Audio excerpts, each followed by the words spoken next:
Yo, what's up guys, Rajdeep here and welcome back to another video. This video is actually in continuation of my last one where I gave out the whole penalty that I've been given to Racing Point as a result of protests by Renault.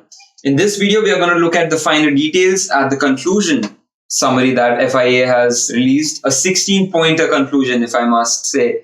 It is very comprehensive, but it was needed because people and everyone actually, a fan of the sport, had to understand what Racing Point had actually done wrong and why was this penalty imposed. Now, in order to understand this whole penalty system, you need to understand something called as regulation changes in Formula One. So in 2019, there were some parts that were listed that the teams had to actually make themselves, right? They had to actually build those parts from scratch. And those parts did not include the front and rear disc brakes. But in 2020, however, the front and rear disc brakes were listed as parts that the team had to develop from scratch. Now, as to the discussions and as to the purchases made between Racing Point and Mercedes, Racing Point purchased the designs for the front and rear disc brakes from Mercedes last year in 2019, while it was still allowed. So they could actually buy those designs, go through them, develop them in-house and make changes and incorporate that in their own car, which was perfectly legal in 2019.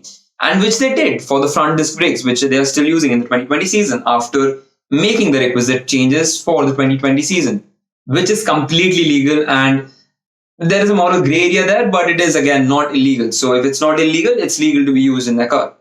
The whole talking point over here, or the whole problem over here, is the rear disc brakes.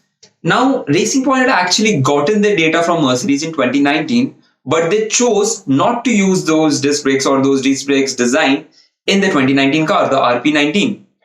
However, they used those designs to incorporate into their car in the 2020 version. Although that part meets the 2020 regulations, those designs have actually been carried out and created by Mercedes. It's not a Racing Point creation.